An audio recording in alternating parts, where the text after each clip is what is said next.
আপনি আমাকে জিজ্ঞেস করেছেন কিভাবে দ্রুত ধনী হওয়া যায়, ঠিক? জি ঠিক। সেরা সমাধান 5 ওয়াক্ত সালাত আদায় করুন, আর ফজরের আগে 2 রাকাত সুন্নাত মিস করবেন না। জানেন কেন? মানুষ যখন বিশ্বের টপ 10 জন ধনী ব্যক্তির লিস্ট করে, যুবক মানুষেরা। থামুন থামুন ভাই, আমাকে উত্তরটা দিতে দেন। আমি উত্তর দিচ্ছি, আপনি বেচেন যুবক মানুষ।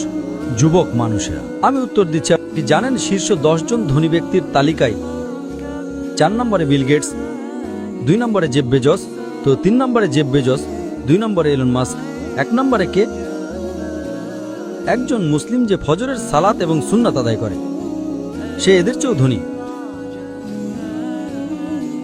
কারণ নবী সাল্লাল্লাহু আলাইহি ওয়াসাল্লাম বলেছেন যে ফজরের 2 রাকাত সুন্নাত পৃথিবী এবং এর মধ্যে যা কিছু আছে তার চেয়েও বেশি মূল্যবান। মানুষ এসে বলে, আমি 4 ওয়াক্ত পড়ি, ফজর সালাত মিস করি। আমি বললাম, কেন? আমি সকালে উঠতে পারি না। অন্য সব সালাত সময় মতো পড়ি, ফজর আমি উঠতে পারি না।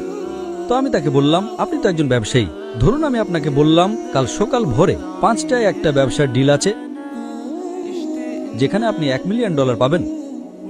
আপনি কি সেই ডিলে যাবেন? আপনি বললেন হ্যাঁ, কিন্তু আপনি তো সকালে উঠতে পারেন না। না না না, $1 মিলিয়ন জন্য আমি ঘুমাবই না।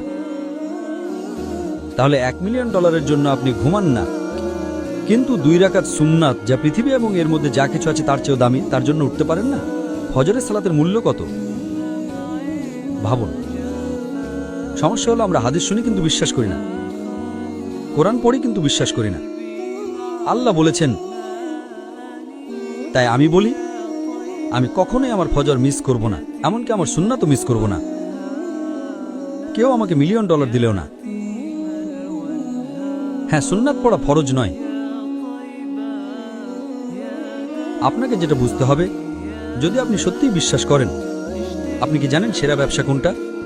আল্লাহ সূরা বাকারা 2 নম্বর অধ্যায়ে 261 নম্বর আয়াতে বলেছেন, যদি আল্লাহর পথে একটা শস্যদানা দান করেন, আল্লাহ আপনাকে 7টা শীষ দেবেন এবং প্রতিটাতে 100টি করে দানা থাকবে। তার মানে একটা দানা 700 গুণ হয়ে যায়।